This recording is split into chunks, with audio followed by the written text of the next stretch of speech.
it's time for us to start. It is now 3:30. So welcome all. Welcome, I should say specifically, to our third Center for Historical Research series in Crisis, Uncertainty, and History. And we are very happy to welcome Anna Tsing, Professor of Anthropology at UC Santa Cruz, to speak to us about the Anthropocene. Is it amenable to historical analysis?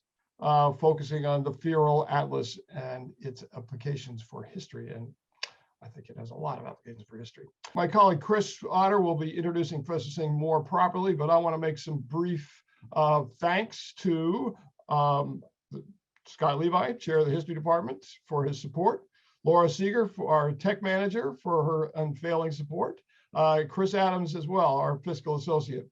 I also want to thank Wendy Hesford for the Director of Global Arts and Humanities Discovery Theme for her support and interest in the collaboration between CHR and the Global Arts and Humanities Discovery Theme. Thanks also to the OSU Department Office of Diversity and the Department of Anthropology. Just let me make a pitch for early mid-November. Jeffrey Parker of our department and Adam Izepsky of the Max Planck Institute will be talking about climate change. Next week, in a different program, in the 1619 and beyond Legacies of Slavery program, Caroline Randall Williams of Vanderbilt University will be talking giving an address, really, Monumental Bodies, How Blackness Tells the American Story. So I am going to step back and turn the mic over to Chris. Thanks, John. And it's a real pleasure and honor to welcome Anna Tsing to speak today. Anna, as you'll probably know through her three books, through In the Realm of the Diamond Queen, Marginality in an Outer Way Place, 1993, through Friction, an Ethnography of Global Connection, 2004, and The Mushroom at the End of the World on the Possibility of Life in Capitalist Ruins from 2015. And you'll probably just be beginning to get to grips with the extraordinary digital project, the Feral Atlas, where the non-human really assumes center stage. It's been gradually assuming center stage throughout her work, but now it's really there. Anna's won far too many prizes and honors for me to list all of them here, but I'll just mention a few. She's won a Guggenheim Award. Mushroom at the End of the World won the Gregory Bateson Prize and the Victor Turner Prize. In 2018, she was awarded the Huxley Memorial Medal of the Royal Anthropological Institute. This is an extraordinary achievement. If you look at the list of people who've won this before, it includes Marilyn Strathern, Tim Ingold, and Pierre Bourdieu. So she's in rare company there. For those of you who've read Anna's work, you won't need me to tell you that she's one of the most distinctive, innovative, and nuanced thinkers across the humanities. She's shown repeatedly throughout her work. And just to sort of mention a few of the things I've taken.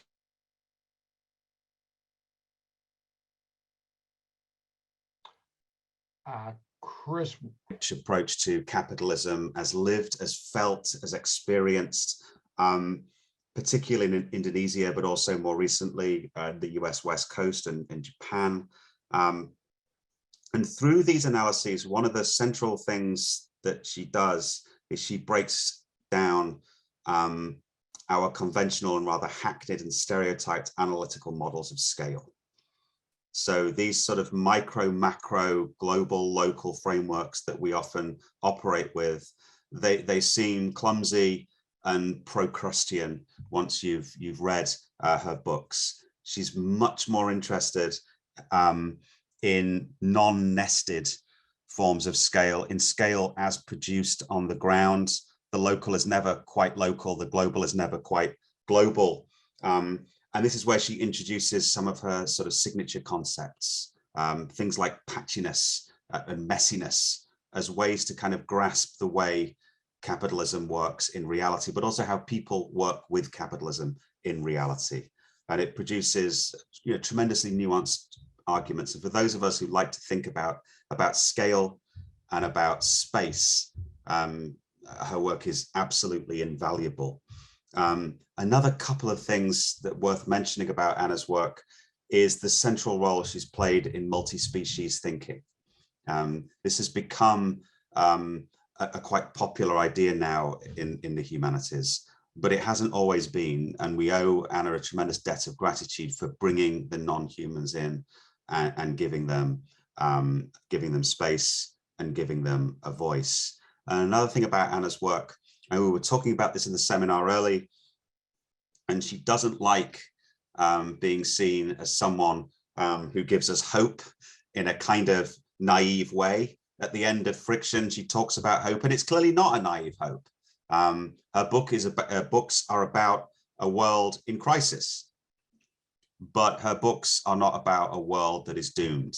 And I think that this is one of the most important takeaways from her work, the way that wonder and beauty and incredible things are found in the midst of chaos and in the midst of doom. And finally, Anna is on the front lines in the Anthropocene wars, as we might call them, with a focus on non-human agency, and even human agency, planetary environmental change that is happening in patchy ways. And her work on the Plantationist scene, not an easy word to pronounce or spell. She is among the leading scholars in a debate about what is this Anthropocene moment? How can we access it? What should we call it? What does it really mean? There are Plantationist people, Capitalist people, Anthropocene people. These are some of the liveliest and richest and most important debates going on in all of academia right now. And so with that, I will give the floor to Anna, and she's going to guide us through the magic of the Feral Atlas.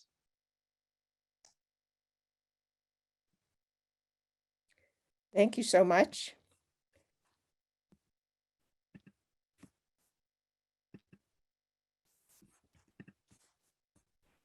I'm trying to share my screen with you. I'm really honored to speak to you today, especially because the invitation came from historians. I'm an anthropologist who thinks my own field is so much better when we engage deeply with history, both by being historical and by reading and working with historians. The field of history today is important for so many reasons. As a scholar of the Anthropocene, I believe history is the necessary ingredient for bridging the deeply embedded, institutionalized divide between the humanities and the natural sciences. The divide between those who know something about humans and those who know something about non-humans has blocked us. Environmental crises derive from intertwined human and non-human histories. Scholarship of the Anthropocene, I'm arguing, needs the field of history. Of course, not all historians have felt this way, and the purpose of my talk today is not only to put forward a strong argument for the centrality of history in Anthropocene studies, but also to show you how I think this centrality could be put into practice. But let me know where I make disciplinary gaffes, as I'm sure I will, and I'm sure the first is talking about ways of understanding time rather than just jumping into a history, and I hope you'll put up with it. Most of you know that the term Anthropocene refers to a still debated epoch of geological history in which humans have become a planetary geological force. The term also refers more open-endedly and across disciplines to a temporally imagined age of environmental crisis caused by humans. The polysemic version of the Anthropocene is where I enter. There's still room for a transdisciplinary understanding of the Anthropocene that goes beyond the historical ontologies of geology. Yet, when humanists first started discussing the Anthropocene, most of the discussion was a critical assessment of the term, with many humanists arguing against it. Historian Dipesh Chakrabarty was one of the first humanists to take the Anthropocene concept seriously for what it could teach us rather than what it eluded or erased. Chakrabarty's The Climate of History, 4 Theses argued that climate change exceeds what historians have studied and perhaps can study. In contrast to the trajectories of states and rebellions or workers and peasants, climate history forces us into deep time within which humans have only been present for a recent sliver, and within which many players have been more powerful than humans. Deep time reaches into the future beyond the possibility of human extinction. It humbles us and reduces our imagined great historical turns to children's squabbles. In this, then, according to Chakrabarty, history as a discipline is of rather minor use in telling the Anthropocene. We must turn instead to Earth system sciences. More recently, Chakrabarty has written a book on these problems, and the slide shows the cover. It includes the 4 theses and is further thinking on philosophical challenges of the Anthropocene.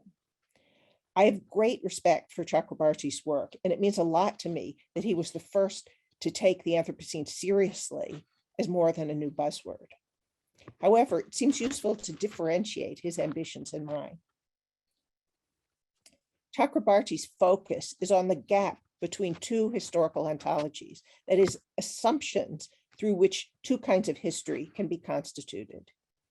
This work on climate change continues a trajectory begun in his post-colonial book, Provincializing Europe. In that book, he writes of History 1 and History 2. The former is the secular social history that tells of colonial governments and subaltern rebellions, but the latter, History 2, is what exceeds this history, such as the cyclic time of stories of the Indian gods. Each of these has a separate, distinct historical ontology, a way of drawing together observations into a narrative. The central point of the new book is similar.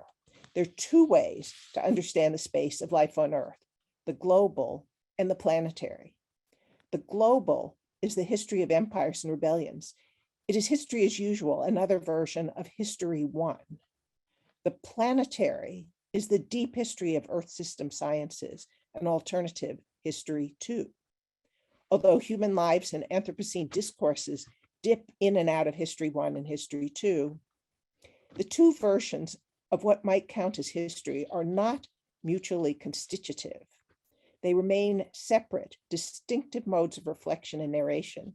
They each have a different historical ontology. That's why the field of history as we know it serves more as a contrastive commentary on the Anthropocene rather than a necessary element in telling its story. In contrast, I argue that there is a multi-stranded Anthropocene history in which human and non-human trajectories intertwine. All histories in which humans are at all involved are constituted by more than human actors. Much of the discipline of histories has ignored non-humans, but this does not banish the reality of more than human past and present. Non-humans are not static. For the last 500 years at least, many non-humans have evolved, reacted, and redistributed themselves in tandem with human histories, that is, at some of the same timescales as within human histories. As historians learn to appreciate non-human histories, that is, how to find their elements, how to read them, better histories of the Anthropocene can emerge. As natural scientists learn to appreciate human histories, how to read their elements, how to find the elements and read them, better histories of the Anthropocene can emerge. All of this requires new historical approaches, methods, and tools. My collaborative project, Feral Atlas, the More Than Human Anthropocene, is one attempt to develop transdisciplinary approaches, methods, and tools for Anthropocene histories. I hope some of you have had a chance to look at the digital site before this lecture. Whether you did or not, I'm hoping the lecture will inspire you to take a second look. It turns out that it's hard for scholars to appreciate a digital site, and the better the art, the harder it is for scholars to find the analysis. So I'm going to take you into the analysis, and I'll leave you on your own to appreciate the artistry if you like. First then, a few notes on how to get to the framing analysis. From this Stanford University cover page, click Enter. This is the landing page. I'm not using a live page today because my internet is lousy. If you want, our host might open the site at the end of the talk. So these are all just screenshots. On the landing page, there are two really important symbols for those of you who want to find the framing analysis. First, at the bottom of the screen, and every screen on the project, there's 3 lines. Click here to open the drawer. That will take you to some instructions plus a link directly to the reading room where the framing essays are located. Or back to the landing page, up on the top left is, in the live site, a rotating brass key. And if you click that, you'll go to what we call the super index, the index of indices. And the top screen there is an interactive screen, which we'll ignore for the moment. But if you screen down, you get to the reading room, and here's all the links to the essays, and you don't see them all on this particular page. So that's where the essays are. In fitting with a digital project, all the essays are very short, and so I hope you read some of them. I'm almost ready at last to tell you something about the work of history in the project, but one more preface. Before I get to time, I need to explain my starting place involving space. For me, the Anthropocene is not just planetary, it's also patchy, that is spatially heterogeneous. Those who care about environmental justice see that heterogeneity right away. Consider industrial toxins, for example, placed differentially among communities of color. And it's not just toxins at stake. If we want to understand wildfires, floods, or plastic in the ocean, we need to look at the heterogeneity of landscape, that is, its formation as patches. California has wildfires, but Louisiana has floods. This need not obscure planet-wide articulations and sedimentations. The Anthropocene is both planetary and particular.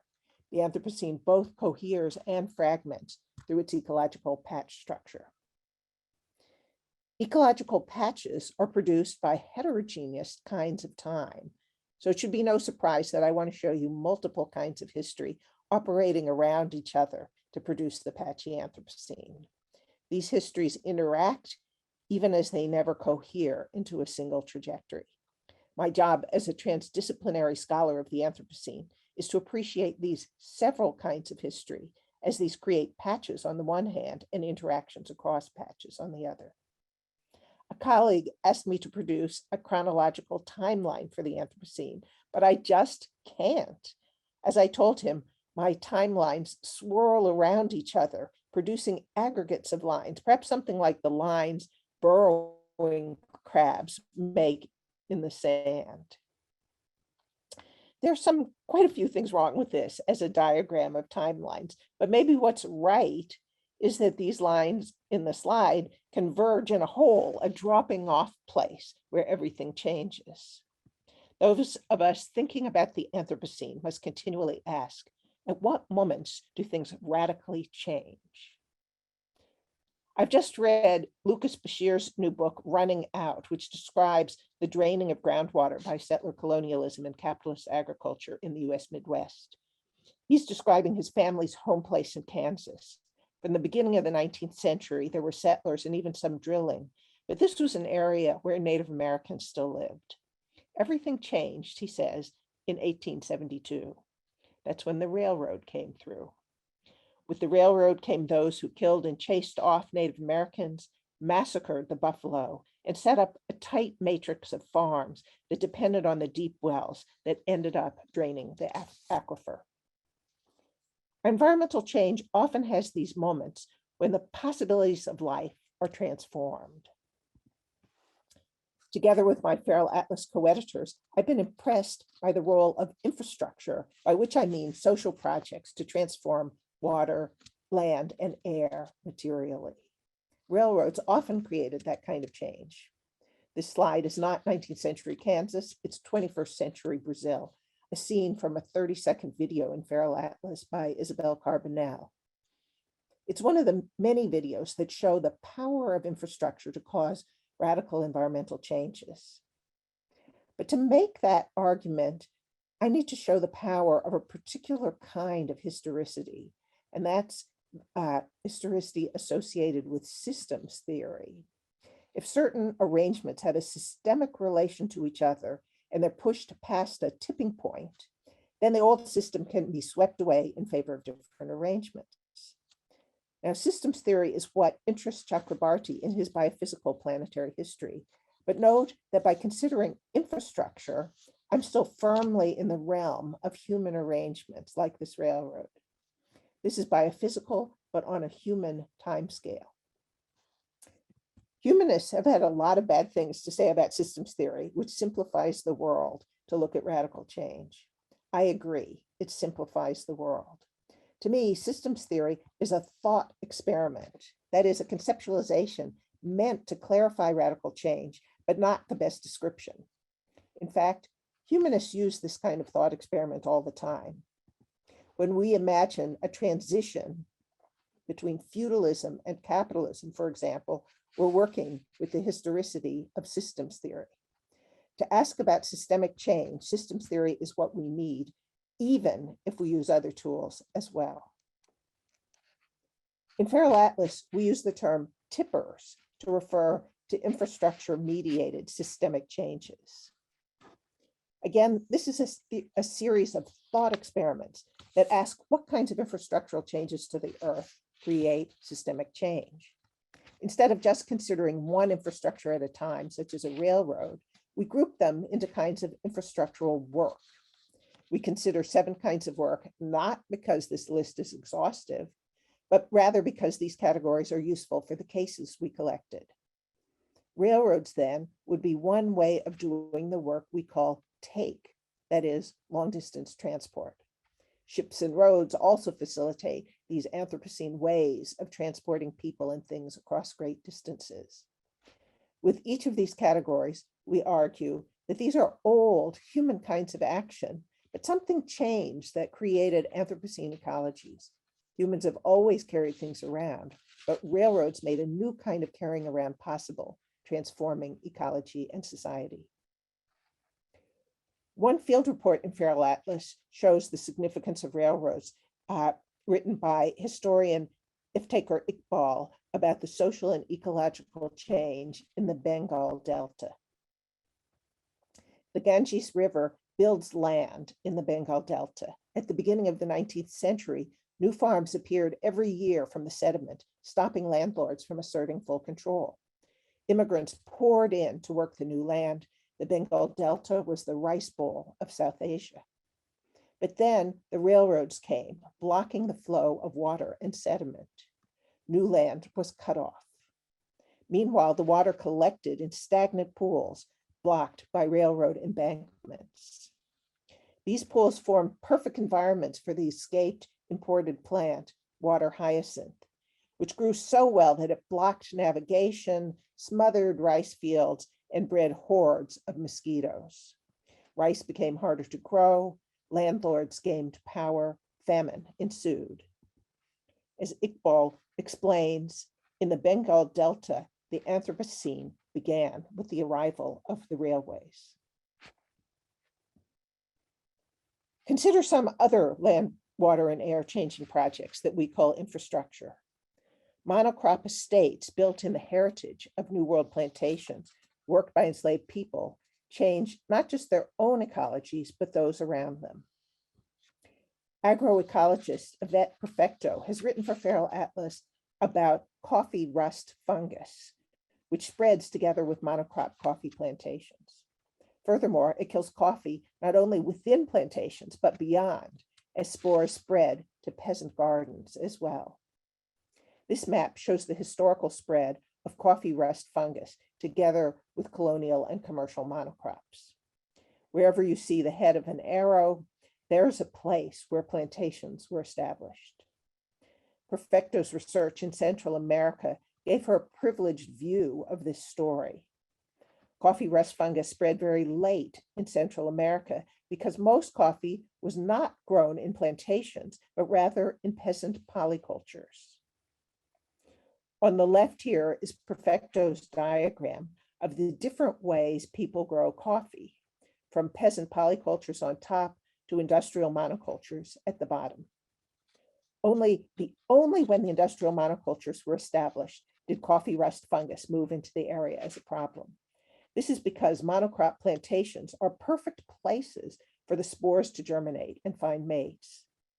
On the right side of the slide, you see Perfecto's foray into the kind of systems theory thought experiment I've been discussing. If you start following the red line from the right side at the bottom, you see that coffee farms can keep the rust down pretty well as long as there's shady tree cover. The rust spores don't take off, but then you reduce tree cover to a certain extent, and I'm moving left along this line. And suddenly, coffee fungus takes off like a shot, becoming a plague. Furthermore, you can't go back easily. The dotted line argues that it takes much more work to fix the situation than it did to enter it. Just planting a few more trees will not create coffee rust-free farms. The technical term for this is hysteresis. You can't easily get back to the earlier state. And I hope this explains further why I'm thinking with tippers. Once you've tipped, it's really hard to get back to the earlier state. Plantations are an infrastructural project that changes society and ecology across a region. Feral Atlas classifies this under the work of grid, imagined as a verb. Oops.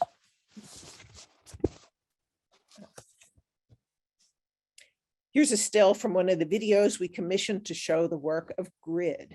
These are cornfields in Illinois, shot by Feral Atlas by geographer Trevor Birkenholtz. Most people think of the Anthropocene through climate change caused by the burning of fossil fuels. For Feral Atlas, this tipper falls under burn. Here's an oil flare filmed by Isabel Carbonell for the tipper burn. We argue that even carbon dioxide, one of the most planet-wide problems of the Anthropocene, needs to be understood as patchy, both in terms of its production and its effects. Geologist Jan Zalazevich, working with artist Anne-Sophie Milon, writes for Feral Atlas about the patchiness of carbon dioxide. In this Milon painting, the carbon dioxide is rendered as a purple smoke to give the idea of its patchiness. Carbon dioxide is produced when we burn fossil fuels in factories and car engines. Most comes from cities in the global north. Meanwhile, the victims also occur in patches, such as coral reefs. Another Milan painting. Coral reefs also undergo radical state changes, suddenly bleaching when the ocean temperature rises. So tippers offer a particular kind of historicity central to making the Anthropocene. They point us towards moments when the systemic features of society and ecology change. But the story of infrastructural work is not enough taken by itself. Infrastructure building programs are caught up in major political economic changes. It seems crazy to try the history of the world in a few categories, but that's what Anthropocene storytelling is about, and Feral Atlas joins in. We consider infrastructure building programs rather than just infrastructural work. And that brings me into another way of doing history, through which we call Anthropocene detonators. Detonation causes an explosion. What programs of changing land, water, and air created an explosion of change? We're willing to play against chronology here to consider programs that develop unevenly in different places so that different time periods are necessarily involved in the establishment of these programs. Detonation as an analytic tool calls out to the importance of historical conjunctures. A conjuncture is an effect of historical trajectories coming together. Take, for example, anti-vaccination politics in California, which comes together at the intersection of health movements and right-wing politics. Quite surprisingly, to me, anti-vaxxers in California argue that requiring vaccinations is the prelude to taking away their guns, even as they argue for organic food.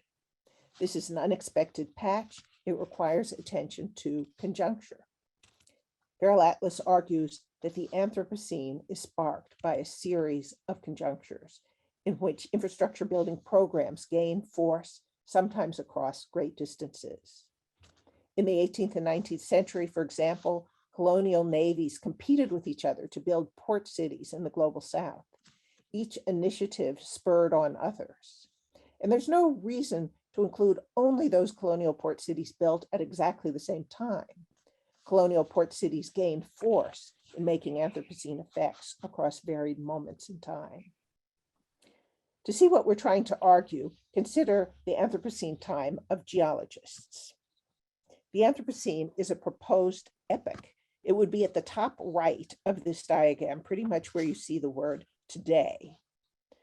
Eons, eras, periods, and epochs are, by definition, homogeneous planetary time blocks with a clear separation before and after. This draws from a set of long, powerful Enlightenment commitments to the universality of nature. And it's good for some things, but not others. What it's not good for is a historical analysis of the patchy Anthropocene. It shows all of Earth at one glance. It cannot show patches, and thus too, it cannot show conjunctures. Detonation is a different way to conceptualize the temporality of the Anthropocene. It's not a timeline. Indeed, it refuses timelines because they block attention to conjunctures across place and time. It's not an epoch with its uniform and bounded periodicity.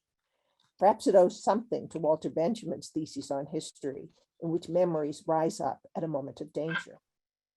Rising out of the conjuncture, infrastructure building programs give rise to Anthropocene effects.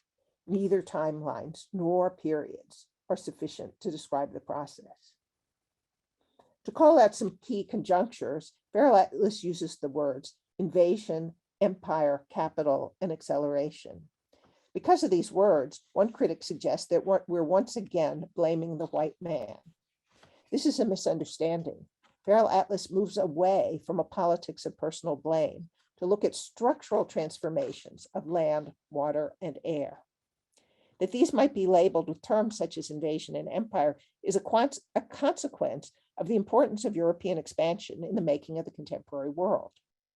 Indeed, we follow key contributions to scholarship on the Anthropocene in calling out these particular detonators. We offer an entry into the ever-present Anthropocene question. When did the Anthropocene begin?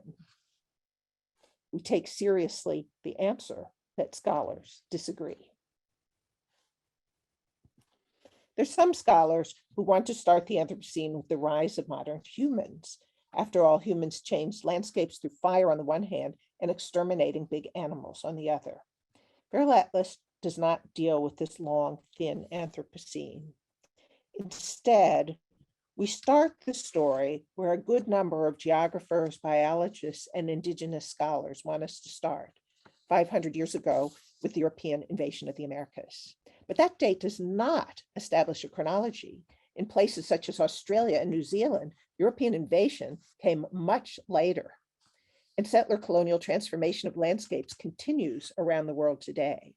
This is not a chronological kind of time.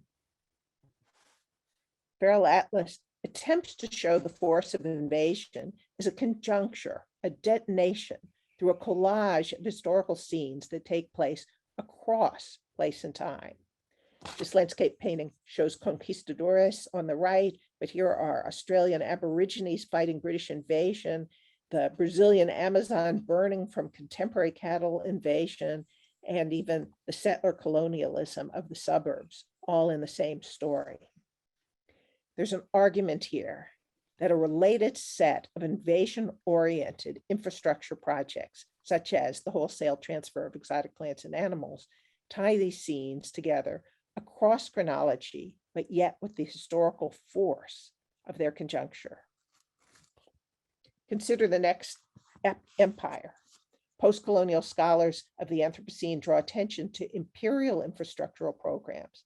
Amitav Ghosh, for example, offers that example I gave of colonial navies and port cities.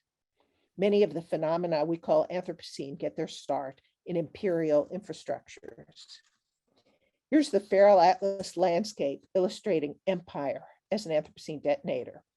It's drawn from the perspective of a colonial viewer looking down from the hills towards the ports that took local produce to the metropole. But we've drawn metropole and peripheries on the same slope. To see how the collage works, let's take a closer look at the bottom of your screen, which would be the high ground from the colonial standpoint. Feifei uses real historical reference, but juxtaposed to show the force of imperial governance on land and water as a conjuncture. In this high ground, our inspiration is Southeast Asia. On the left, you see British teak plantations in Burma, grown through Taungya, a system in which peasants grew subsistence crops in exchange for taking care of the colonial trees. There are surveyors, and a little downhill, you see George Orwell shooting an elephant. On the right side, we start in the poppy fields of Indochina, which the CIA supported to draw Hmong fighters into the US war. You also see tea plantations, and a little downhill, the Netherlands East Indies 19th century cultivation system in Java, in which peasants were forced to use a third of their land each year to grow colonial crops, here sugarcane. These are all landscape transforming infrastructural projects, which helped detonate the Anthropocene. Sugarcane has been so important in this process that we've drawn it in every Anthropocene detonator landscape. And I'll let you look yourself at the rest of the landscape to see if you can find our historical references to Africa, to Europe, London and New York, and even offshore to the Caribbean and the US South. But let me move quickly to two other detonators. The original coiner of the term Anthropocene, Paul Crutzen, imagined an Anthropocene that arose with the Industrial Revolution. And this has been another scholarly discussion that's been taken seriously. Capitalism has changed the possibilities for nature. Feral Atlas tries to show this in a grid that encompasses an imagined rationalization as well as pollution and rebellion. Finally, there's the current geologist discussion of a 75-year Anthropocene that begins at the end of World War II with the explosion of the first atomic bomb. Radioactive material provides an easy-to-read marker on the Earth's strata. This is the time, too, of Cold War development initiatives around the world. Through global development, the infrastructure programs of invasion, empire, and capital are spread more thoroughly, more globally. Enhanced by the toxic chemicals developed in World War II, the Anthropocene comes into its own. This landscape is situated under a clot of marine garbage. The point is to be claustrophobic. There's no place to run. Each of the detonator landscapes I showed houses its own handful of Feral Atlas reports, with the idea that these reports help us think of this temporality, and conversely, that conceptualizing temporality this way adds dimensions to the reports. Let me give a few examples about how thinking with this conjuncture might be useful. Latinx scholar Rosa Fitek describes the introduction of pasture grasses into Latin America together with the cattle of colonial settlers. The grasses themselves hold back the regrowth of forest and thus too dispossess the indigenous people who use the forest for livelihoods. Australian Aboriginal elder Russell Ngadiyali Ashley describes the effect of invasive cane toads introduced foolishly by colonial settlers. The toads kill off their ancestral animals, both clan totems and livelihood. Historian Elizabeth Fenn tells of the smallpox epidemics that killed so many indigenous people in North Dakota between the 16th and 18th centuries. Different times and places, different technologies of distribution, yet these stories have something in common. The conjunctural force of settler projects, designed or not designed, as transmitted in the organisms settlers carried with them. Feral Atlas groups these through the Anthropocene detonator invasion. In considering how the Anthropocene comes into being, we need to read these stories together as they, working together, have the power of an explosion. But let me turn to one more mode of historical work in Feral Atlas. Perhaps this is the one that might be the most useful for those of you who intend to rework history in this way. How do we incorporate the historical actions of non-humans into the narratives we tell? For too long, humanists have considered non-humans, whether living or dead, to be static. Perhaps the living ones evolved, but millions of years ago, we think. Since then, we imagine they just reproduce the same over every generation. This could not be farther from the truth. Living beings are constantly evolving, and many respond to human infrastructures by rapid evolution on a human timescale. Furthermore, organisms change in ways other than evolution. They adapt to new circumstances just as we do. They redistribute themselves, moving to new places or pulling back in relation to opportunities and hard times. Non-living things also change their ways in response to human infrastructures. It's this capacity for change that makes non-humans important historical actors. They are never just pawns in human schemes. Like Marx's men, non-humans make their own histories, although not in ways they please. Feral Atlas includes histories of non-humans in every field report. We also build an analytic tool for reflection on these histories, which we call feral qualities. Feral qualities are ways non-humans attune themselves to human infrastructures without human design and often with effects outside human control. We offer some ways this kind of attunement works. Again, not exhaustive, but good to get started. Consider superpowers, which refers to rapid evolution in response to human infrastructures. Such evolution creates new histories. In Feral Atlas, African-American anthropologist Paula Apron tells of the making of a new variant of disease-carrying mosquitoes on the deadly ships of the Atlantic slave trade. The new mosquitoes were dependent on human water sources, such as the fresh water carried by the ship. They spent all their time with humans. The same species of mosquito in Africa lived in holes in trees and rarely encountered humans. But this new shipbred variety allowed the yellow fever virus to spread in epidemic proportions, sickening both enslaved people and their captives. Developed in conditions of horrifying human captivity, it carved a deadly historical trajectory through the New World. Feral Atlas points towards this deadly development of new abilities through colored marks in the margin of each field report, such as the red line you see here on the left. Click on that line, and it opens to highlight a part of the report that clarifies, as well as to add additional comments and other field reports that might add to one's understanding of this kind of historicity. The colors coded to each feral quality, that red here means superpowers. Another Anthropocene phenomenon that depends on the non-human development of superpowers is antibiotic-resistant bacteria. Jens Seberg describes two scenes that have been key to this development. The waste drains of pharmaceutical companies in India saturated with antibiotics, and the industrial livestock facilities of Denmark, where animals such as the pigs you see here are routinely dosed with antibiotics. Constant saturation with antibiotics allows bacteria to develop these new abilities. We see again the ways that organisms respond to human infrastructures in timescales clearly relevant to human history. One more superpower report at a longer timescale. Perhaps you've heard of the fast-spreading big-leafed kudzu vine, which in the US South overwhelmed abandoned cotton plantations and spread along roadways to take over large tracts of landscape, smothering native ecologies. Kudzu roots have been a food crop in China at certain periods. The plant has passed in and out of human cultivation.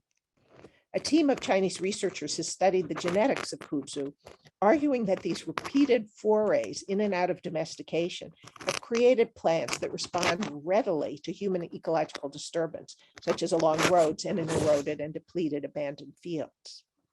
The out of human control superpowers of kudzu then have developed over millennia, but in response to human farming. Kudzu's feral qualities open another feral atlas category: likes human disturbance. Humans make worlds for organisms that spread into construction sites or along roads or together with domestic animals.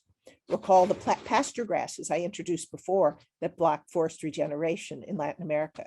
Their seeds cling to vehicles and thus spread along roads. They cling to the hides of cattle and they spread too with those animals. Pasture grasses love the world colonists made, even as they're now out of control of the colonists. Or consider rats, which spread in urban infrastructures such as sewer systems. Michael Van studied the infrastructures of colonial Hanoi, which, like many French colonial cities, created a modern open plan for privileged whites while segregating Native people in crowded, non-serviced areas. But ironically, the rats multiplied and thrived in the sewers of the white city, finding their way into the most privileged residences through bathroom pipes. Urban infrastructures encourage rats. Note that the rat biology doesn't need to change. We have built infrastructural worlds that allow rats to proliferate, and these allow rats to make histories in new ways, whether we like it or not. Recall the water hyacinth that still clogs India's paddy fields, dams, and canals. Water hyacinth loves the still water created by colonial water engineers.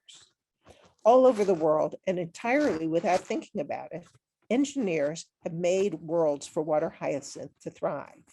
Water hyacinth thrives in these homogeneous water spaces in part by foregoing sexual reproduction entirely. Cloning is an old ability for this plant, but in its native home, it needed sexual reproduction to take advantage of the varied and precarious environments where it was able to live. In the globally homogeneous spaces of dams and canals, water hyacinth doesn't need genetic heterogeneity. It takes advantage of the engineered standardization of still water to clone like crazy. Water hyacinth participates in more than human history by selecting from its existing historical abilities to adapt to the human engineered world. I'm pointing to some of the varied ways that non-humans gain new agilities as they become players in more than human histories. Non-living beings also gain new agilities. Consider the geothermal energy tapped for electricity production, as in Iceland, where James Maguire studied the recent history of the industry. Maguire talked to the engineers who made this industry possible, and they were worried. Accelerating water to produce energy, they argued, changes the nature of water, supercharging it. Because they were pushed to do this too often and without safeguards, they were causing earthquakes, which indeed undermine the imagined sustainability of the geothermal energy sector. Even water responds to human infrastructural projects, becoming something new and making history in the process. Non-humans cannot be relied upon to be pasties for human plans. Instead, non-humans, for better or for worse, are partners in more than human histories, and often histories over which engineers and boosters have little control. That is the Anthropocene. Let me turn to the questions I've been addressing in this lecture. First, how do we address the planetary element of Anthropocene history? I've been arguing that whole planet climate models may be important, but they're not enough. The Anthropocene is constituted through a plethora of patch-based environmental phenomenon, which together indeed have planetary effects, but along lines of interaction that can't be predicted or assumed. Taking the planet as the single scale of Anthropocene analysis indeed marginalizes human history, but this involves a blindness to the multitude and heterogeneity of Anthropocene effects. The Anthropocene is both patchy and planetary. It's this double character that requires knowledge production from academic fields, including not only history, but also field biology, anthropology, atmospheric chemistry, political economy, hydrology, field geology, critical race studies, architecture, ecology, and so much more. To understand the Anthropocene, we need field reports, that is, empirical accounts of what is happening with particular environmental phenomena, grounded in particular times and places. This work has only begun, in part, because natural scientists and humanists have had so much trouble getting along. I've been arguing that attention to more than human transformations over time, the stuff of history, is an important bridge that makes better descriptions of the Anthropocene possible. The second question, at what point should we acknowledge radical breaks in landscape and human histories? I've been arguing against a singular chronology of the Anthropocene, which I feel is insufficient to recognize system tipping points on the one hand and the power of conjunctures on the other. I've argued that humanists use systems thinking even as we're critics. It's important to imagine systems as thought experiments, able to show us some things, such as tipping points, where it's hard for the systemic features of social and ecological arrangements to recover. Feral Atlas argues that infrastructural work can be a source of tipping points, as in the case where building a railroad changes the whole landscape. This is one tool to look for radical breaks. I've also called attention to the force of conjunctures in which varied historical trajectories come together to cause far-reaching changes. Feral Atlas introduces the term Anthropocene detonator, and we argue that it might usefully substitute for the many attempts at chronologies reflected in the "when did the Anthropocene begin" question. If you're willing to think through detonators rather than either chronologies or periods, there can be more than one beginning. The force of detonators changes landscapes, but other detonators can change them too. And we can see what particular kinds of things detonations change and the patches they each make, rather than insisting that the whole planet changes in every way at once, as geological periodization forces us to conclude. Anthropocene detonators are one of the most outre ideas of Feral Atlas, and yet surprisingly enough, many of our interlocutors have accepted it right away without argument, suggesting to me that there's something right there, even if it's hard to articulate within existing historiographies. So perhaps some of you can help me to further theorize the detonator concept. What happens when we recognize non-humans as fully historical and thus mutable actors in the making of more than human histories? I've argued that both living and non-living things respond to human infrastructure projects. Recall that infrastructure here includes any social project that remakes the landscape, waterscape, or airscape. As non-humans respond, they also change, sparking new historical trajectories. For living things, I've mentioned the importance of three ways that they can change. First, rapid evolution, as we've seen in the development of antibiotic-resistant bacteria. Second, adaptation, as we've seen in water hyacinths turned to cloning. And third, redistribution, which we've seen in the spread of pasture grass seeds on the coats of cows, or the spread of kudzu along roads and in eroded, abandoned fields. These are not the only ways non-humans respond to human infrastructure projects, but they rattle our assumptions that non-humans are static and thus easy to manipulate and control. Non-human response allows historical trajectories over which humans have no control.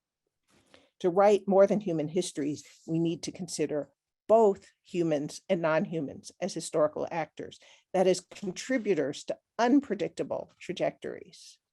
We don't know what's going to happen next. That's what makes a good story and a good history. Humans and non-humans interact in making histories. The Anthropocene, patch-based and multiply historical, comes into being as a result of those histories. Oops. Thank you. I look forward to your questions and comments.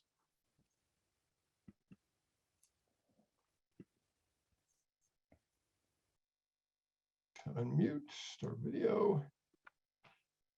So thank you. We have a few questions and we hope we'll have more. Chris, do you have a comment you want to start the ball rolling, or do you have anything on your mind? I've always got far too much on my mind, but we do have questions coming in from people already. Okay. In the chat. So perhaps we could begin with those. Okay, Mary, I thought that Mary's question, Mary Huffman, would you like to open up and pose your question?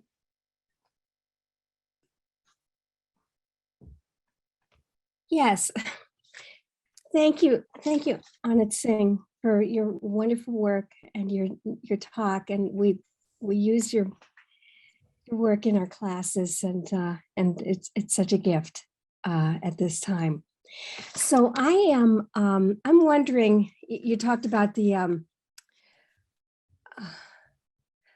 I'm just wondering if you could talk a little bit about the historical interventions of the more than human. What about, are you seeing promising examples of human and more than human collaborations with more than humans for interventions? I mean, we see, for example, partnering with beavers for the restoration of wetlands.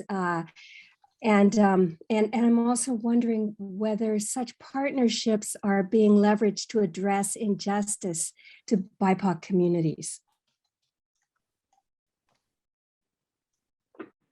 Thank you. I mean, I think beavers is this wonderful example, because the easiest examples are, of course, that ones where we think we've taken complete control, that we partner with corn to make, food for human populations, right? But that's that the partnership is taken for granted because we believe we can get the corn to do what we want. What the nice thing about beavers as a great example is we just let the beavers do what they want to do, which is, as long as we don't exterminate them, they're going to make these water channeling kinds of dams, which indeed bring rivers back into their watershed and create a whole host of great ecological effects.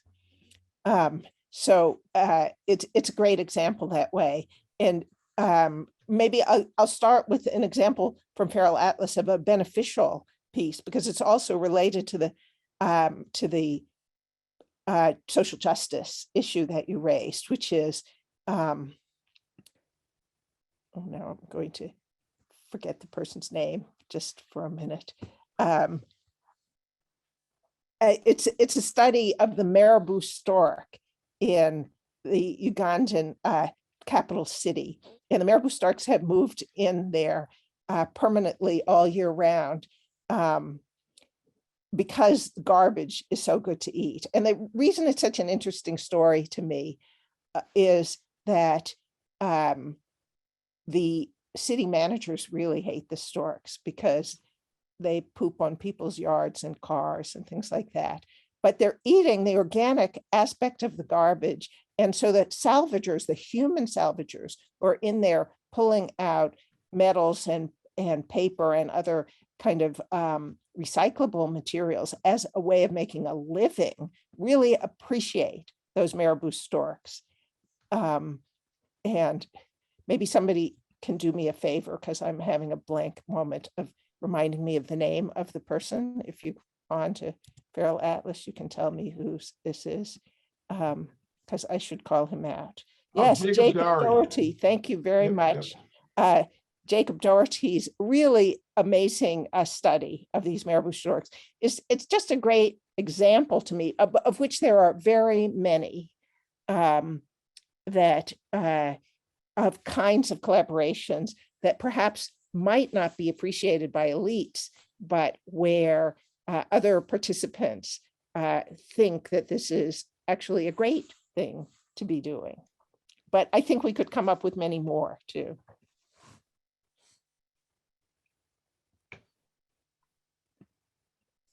Thank you. Amy Schumann, you had a question. Let's open it up to you. Thank you so much for a terrific talk and for being with us today. One of our students, Shauna Green, was unable to attend, so she sent me a question to ask you. And the question is based more on the mushroom at the end of the world than on the feral atlas, but I think we can see a connection. So she's interested in Appalachia and doing kind of critical understanding of the concept of hillbilly. So she says, noting my interest in the Appalachian area, its people, and the ongoing creation of these images, I'm wondering if you could speak about the hillbilly as, in a sense, part of salvage accumulation. Could you also address any similarities to the bucolic peasant that are particularly important in this discussion? And she says she knows that hillbilly is a fraught term. And I see that maybe if I could add to her question, that there's probably a feral atlas counterpart here when we think about Appalachian settlers. And I think she's interested in the patchiness of the landscape and people of Appalachia. So perhaps when we think about things like foraging, coal mining, it's more relevant to your talk today, but that's from Shauna Green. Thanks. Thanks very much. And maybe it's best to answer it within some of the thinking I was doing at Mushroom at the End of the World.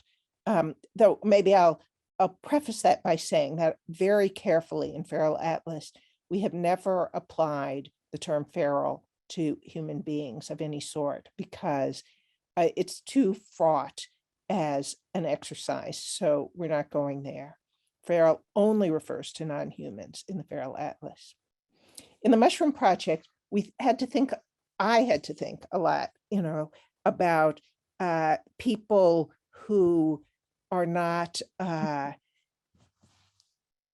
the radar, as it were, of the so-called modern economy, that even in the woods of Oregon, the foresters can see every job at a lumber mill, and they really don't want to lose those jobs, but they can't see the people picking mushrooms. So it's a huge amount of work to get them to notice, and really great strides in political work were done in trying to make them notice that these mushroom pickers existed. So lots of rural people, because of those kind of blinders of progress, are completely unnoticed and do this paracapitalist work of various sorts, where the mainstream policymakers are only seeing certain kinds of formal economy jobs, a term that has tons of race, class, and gender kinds of assumptions in what's going to count as a real job. So I think that's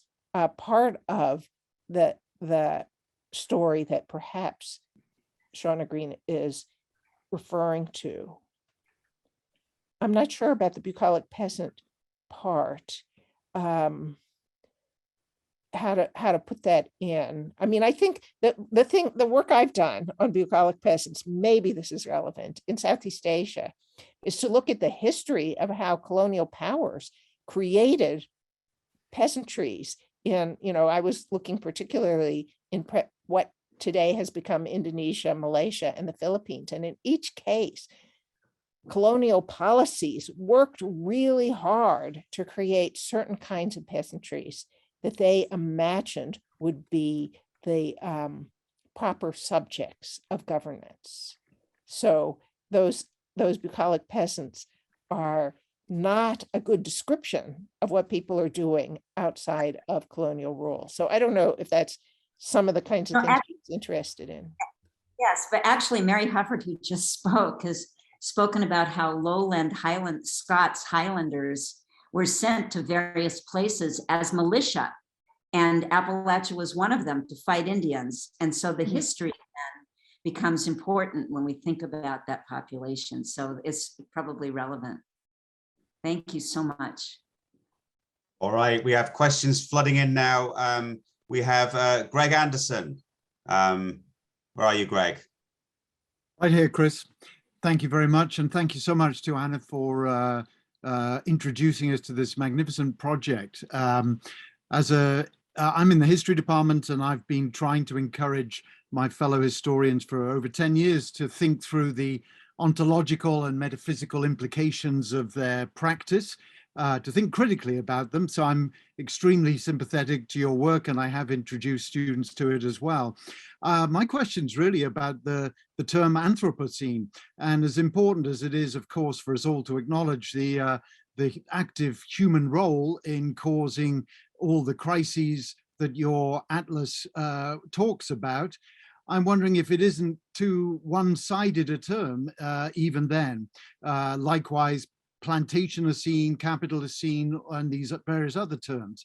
Really, it seems to me your atlas is all about relations between humans and non-humans, and maybe we ought to somehow consider a more relational way of thinking about this massive assemblage of crises. So I'm just curious, you sounded rather non-committal to the term yourself earlier on. I'm just curious about to hear more about your actual thoughts on the term Anthropocene itself.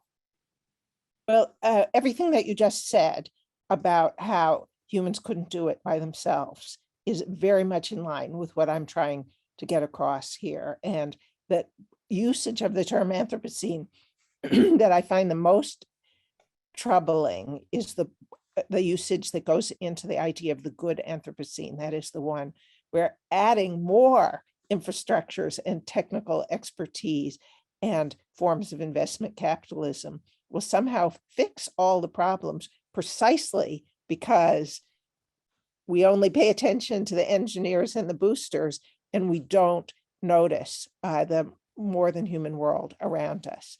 So I'm with you completely. But as to the term itself, the reason I've stuck to the term is precisely a kind of practical desire to stay in a transdisciplinary discussion.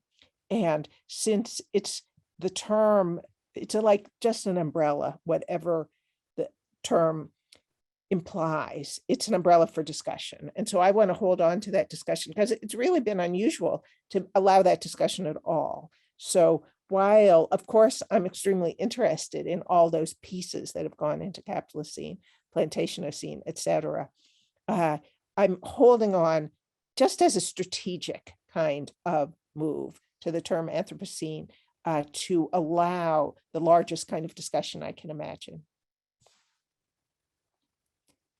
And I'm really grateful to geologists like Jan Zalazevich, who, after all, contributed to Feral Atlas. He's the head of the working committee on the Anthropocene for the geologists. And so I think that the payoff is when we get natural sciences scientists who are willing to be part of this discussion. Thank you very much.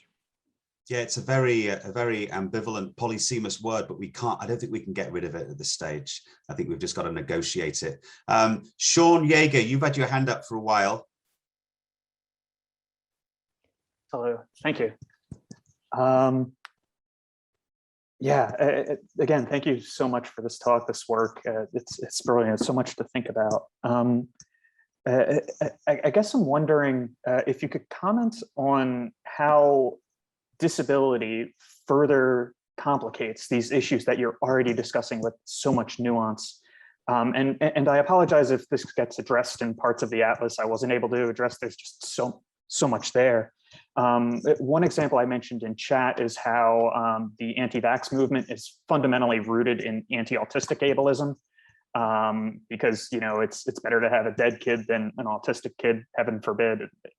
I'm autistic, and then but then another example potentially would be with the tipper of Smooth and Speed, where smoothing out landscapes, and hopefully not entire landscapes, but creating paths makes them accessible to chair users. So I guess I'm wondering about these sorts of trade-offs that happen.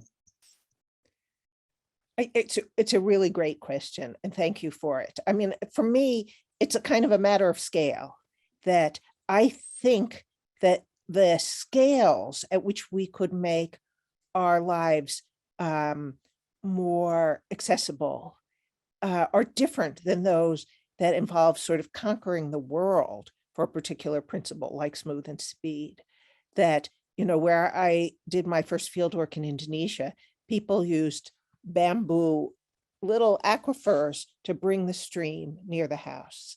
And the difference between that and the kind of water management system of California, where they've taken all of the water and, stuck it into this giant commercial, financially driven water system. It's all the difference in the world. So I think as we work towards making more accessibility, we should also think about it at a kind of human scale rather than at a conquest scale. I guess that's my first thoughts on the topic, but would be interested as you think about it more to get feedback. Yeah, thank you. Yeah, because it's weird when most conversations about accessibility don't even reach the human scale. All right, we have Michael Edmiston. Hi. I first just want to echo everyone else in thanking you. I love the mushroom at the end of the world, and I actually didn't know about the Feral Atlas until today, but I'm really looking forward to diving into it. I'm curious to hear you talk about your experience working on the Feral Atlas, like in terms of the medium itself and how that's different from a book, obviously. It seems to me that because digital media are or have this potential to be patchy and yet planetary, operating at a planetary scale, and they can work as these nonlinear collaborative convergences and assemblages, that they can speak to these ideas and engage us with them and with the stories around them in ways the book might be unable to. That they're really powerful potentially, both in terms of description and persuasion towards action. And yet, of course, they're also, digital media are also limited in their own ways, and they're deeply entangled with this very destructive infrastructure. And they're not accessible to everyone. Not everybody has an internet connection, but so I wonder, how you think about the potentials of these media, the role they might play in trying to shift the needle, and also about your personal experience in working on the Atlas. And I wonder, did working through this medium open up different layers of understanding for you relative to working on the books? And and if you have any other thoughts in that general direction, I'd be really interested to hear. If anything, I have too many thoughts and could go on for an hour. So I'm just going to try a couple that might be really relevant. I mean, I think one of the best things for me about this Atlas being digital is the kind of horizontal movement across cases and explanatory essays that becomes possible, that wouldn't be, a book has other things that it can do, but this ability, with the feral qualities I was just talking about, that you can go from slave ships and mosquitoes to antibiotics in, Denmark, is something rather special about the digital media. And I really delighted, because I think for something where we're trying to show both patches and interconnections across patches, it's really a great way of bringing that concept into the world. And of course, also the art and media stuff hopefully makes the expositions more vivid. So that's all the great stuff. And some of the difficult stuff, it involves a set of expertise. I mean, as you said, I'm under no illusions that this is an environmentally, carbon neutral or something. I do not think that at all. I think the amount of energy that we're willing to put into this electronic world is extraordinary, and we really need to think about whether this is worthwhile or not. So I'm not pretending that this is an environmentally friendly way to do things. However, other problems. I don't have most of these skills. I cannot do the software programming that's necessary for even the most simple application. So we depended on that web of people that we got into association with. And it was really complicated communicating across worlds, and then questions of money and time and even scheduling got involved. So all kinds of making the project incredibly difficult. And then finally kind of emerging into the world and trying to get scholars to take a serious look at it turned out to be much more challenging than I had ever imagined. So I don't know if this is at least a start on some of the things, but maybe back to some of the great things, that architects got involved in this and decided to help us with the map projects.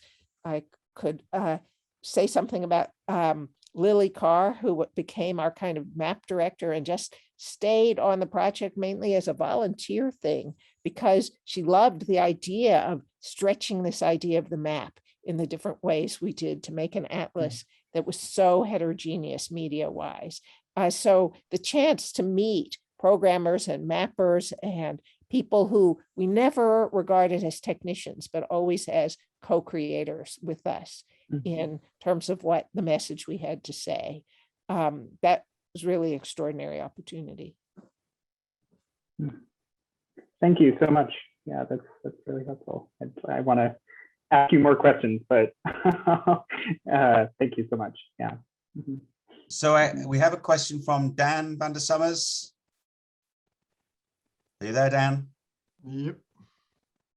Am here. For some reason, my video is not turning on. Can you hear me okay? We can, yeah. Anna, it's really nice meeting you. I want to first thank you for your work. The Mushroom at the End of the World was the single most inspirational book I've read in the last 10 years. I really appreciate it. And I'm designing a multi-species class right now, and I'm really excited about using the Feral Atlas and all the opportunities. I was just amazed by how much is in there. But my question has to do with what you've learned speaking outwardly to diverse publics. This idea of patchiness and seeing heterogeneity and translating topics between communities feels so empowering for bringing people together, communities that don't see connection. And I'm really excited that the humanities feel patchier to me in the last 6-7 years. But I wondered, how do we make the world, or the world of policymakers and the forces to be, how do we make our world patchier? And I wonder what lessons you've learned along those lines. Well, first, in continuation of the last question, I've learned the real difficulties of getting people, that on the one hand, a digital site is more accessible, and on the other hand, lots of people won't look at it. It doesn't get reviewed. It's very hard to get it out there in the world in a surprising way. So I'm doing my best to give talks and stuff, and we're even thinking of putting together a book with some of the essays in it so that people who can't seem to get to take a digital project seriously might be able to use it. So that's some of the problems we've had, is how to let people know that this site exists and to make it a serious entry into Anthropocene scholarship. I mean, the interesting thing to me is all the kinds of reviews of what's Anthropocene thought still stick on the planetary as the only place, and then lead to this series of contradictions that gets repeated over and over again about how if you're interested in social justice, you can't do environmental things, and vice versa, where we get this dichotomy between a planetary kind of Anthropocene talk and Apache-oriented social justice talk. And to me, neither of those make sense without the kind of Patchiness on both sides. So those are some of the challenges. But yes, I think this kind of way of doing environmental justice has enormous potential in just the way that I think you're saying, that as so many, BIPOC scholars have been acknowledging the importance of environmental issues for the communities that we've been working on, that we need to really develop these patch-oriented analyses that are also planetary. So what you're hearing from me is more promise than realized results. Thank you, Anna. All right, we have a question from Mengang Wu, who's now going to ask you, I think, that having done all this, well, what are you doing next? Is it maybe you have a chance to breathe between projects? I don't know, but off we go. Is I Mengang Wu think here? Are you here? Well, it doesn't matter. I can answer the question anyway. I've had the luck of stumbling into another collaborative thing, but completely different. It's a center for Southeast Asian coastal interactions, pulling on some of the same themes about involving humanists and social scientists and natural scientists to look at some of the ways that coasts in the largest sense of the term are, I mean, it's a patch in the discussion we were just having, and one with lots of policy implications, ranging from the kind of flooding cities of Southeast Asia to the loss of mangrove forests. And I have my own little wing of that, where I was planning to start some new research in the Spice Islands and the nearby parts of Papua in Eastern Indonesia, but because of the COVID epidemic, I haven't really started the fieldwork part. And the great thing about that is that I've spent the last 2 summers reading the kind of deep meaning from the 16th century to the present history of this region, which is thrilling. It's like blockbuster thrilling. This is an area full of pirates and many kinds of disputes between Europeans, local rulers, local chiefs of various sorts. And so it's a really crazy, wonderful history that I am only now trying to figure out how to put this in dialogue with current environmental concerns that I think I would like in my new project for this 500-year history to somehow help me understand the kinds of contemporary conditions in this particular area. And I'm still working out where those connections are, looking for inspiration if some of you want to turn me on to work that does that. So Jim Harris, I think there's a hand. Hello. I wanted to build on Dan Vandersummer's question and his comment about the multi-species course. This is mind-blowing, this content. And when I teach environmental history, I'm always trying to get students thinking about the Anthropocene as a confluence of forces. And indeed, my former final project for the course was, when would you say the Anthropocene starts? And I'm ready to just throw the assignment out entirely. And because you've shown us that that's a silly question. And so my question then is, in terms of getting exposure to the project, I want to use it in my classes. And how have classes and teaching and exposing undergraduates in particular to this, how has that gone? And do you have any suggestions on how to do that? Yes, luckily there's a whole section in that super index about with some syllabi and ideas for teaching, including my own syllabus that I used for the year before the Atlas came out, because I had thought we were going to go do faster production than we actually did, and it took a long time. So they were using, scanned material, paper materials, a reader rather than the website. But it was wonderful teaching with it. I even put in there a class project where I took those tippers and I had groups do a little group project on one of the tippers, and I put in there a group that I don't know. I can't remember which. It must be Smooth and Speed. They took the proposed Nicaragua Canal, and they enacted an imaginary more than human town hall where different organisms got to speak up for the pleasures and dangers of the Nicaragua Canal. And I just thought they did a great job. So I stuck it in there with the students' names on it. But I also had them each pick a feral entity and do reports on following the kind of program that's in Feral Atlas. And, I really learned some things that I didn't. For example, that urban night lighting, like who knew this, changes, because it changes the diurnal cycle of humans as well as other animals.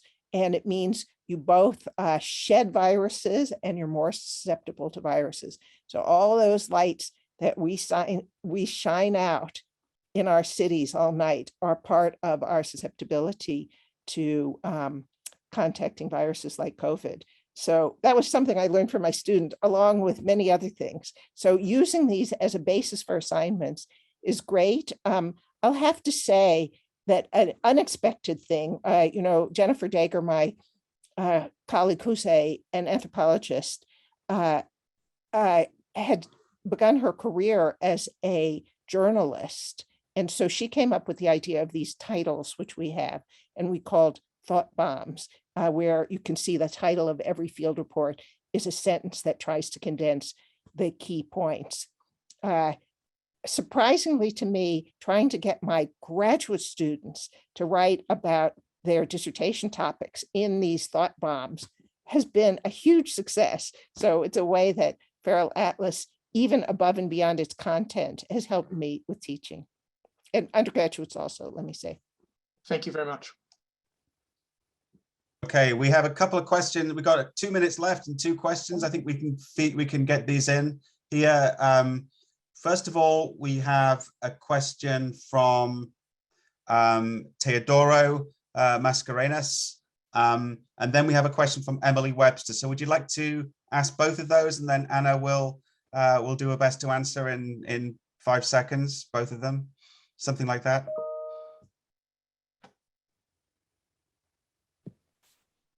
Sure.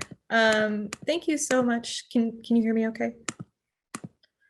Great. Thank you so much for this work. I've really enjoyed the Feral Atlas, and I've been engaging with it since I worked on my dissertation and finished it this summer. It was really helpful in kind of helping me crystallize some of the things I was thinking about. And what I realized about it then, and what I was curious about now, is what's kind of striking about something like the Feral Atlas is the way that it forces us to rethink historical time and space, and also methodology, which is, a big part of what you talk about.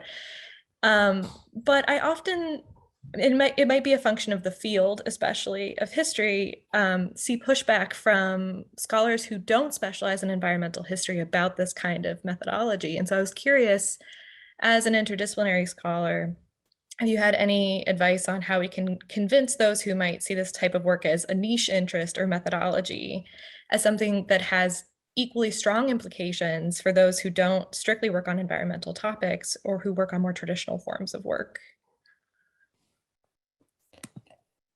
Should I wait for the other question too? Yes, Teodoro, off you go.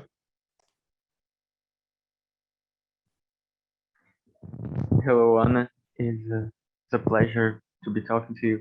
I'm from Brazil, and I don't necessarily have a question. I just wanted to thank you for the work you've been doing for the last decade, and it's really helping me because the region that I live in, Brazil, is one of the poorest regions in Brazil, and I think everything that I read from you helps me understand my reality, and I'm in the process of bringing a lot of people to solving problems that we've been going through in my region, like desertification, and so there is no rain, and so it's really been really difficult. And everything that I read from you seems like a piece from a puzzle that I'm putting together to find the answer. So I just want to thank you for your work, and thank you very much.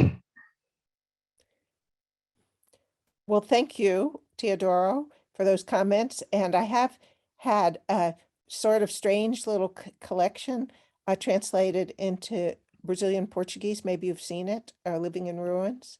That doesn't exist in English. If you haven't, it might be fun for you to check it out. It's right at the side of my bed. Okay, great. I read Okay. every day. Okay, well, thank you.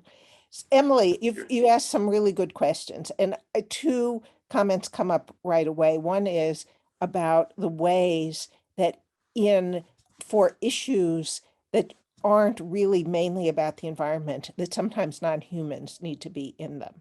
Last night, we had a seminar about plantation economics in Indonesia, and the person who was giving the seminar said, you know, those plantations are completely healthy. And then someone on the Zoom call introduced an article about the fungal diseases in these plantations that suggests that the economics of the plantation is really changing because of the threat of fungal diseases. So that's just one of many, many examples of where, to ask the political economy question, we might need non-humans. But in terms of the models of temporality, I think that's an important piece too, above and beyond the non-humans. That where I really had to think a lot was about this systems theory thing. And it started, I went to a conference on environmental humanities, and they handed out 2 articles on, you know, kinds of change. And one was a systems theory article. And it turned out in that context, they just wanted to trash it. They just wanted to say how inappropriate it was to use systems theory. And it started a process of thinking for me. So over several years, I had to think, okay, you know, because I really agree with a lot of the critique of systems theory. It's completely right. And as a view of what's going on in the world, it's often really terrible because it leaves out so many things, and it assumes that we know the boundaries of the system, and there are things that are inside and things that are out. So everything is wrong with it. But the more I had to think about it, the more I thought that periodization in history in general really works on these same systemic principles, and that idea of a thought experiment was really helping me out to understand both what people are doing in the environmental field and outside of it. And even if some of the environmentalists are throwing these very fancy numbers in as if it somehow made it more accurate, that's not what makes it accurate to me. What makes it useful is the attempt, the thought experiment of systemic thinking, and then of radical change. And that's, of course, true above and beyond the question of the environment. And I think I'll just say one more thing too, that I think for all of us in the humanities and social sciences, getting people to understand environmental issues as more than fields of discourse, but also things that we could learn about as scholars is, of course, a giant challenge for all of us. So thank you for your question. All right. Well, I think it's time to give a very big round of applause to Anna for an absolutely wonderful paper. And thank you all for your contributions to the questions. Thank you all. Much appreciated. Thank you, Anna. And hope we'll see you again sometime. Okay, off we go. Bye-bye.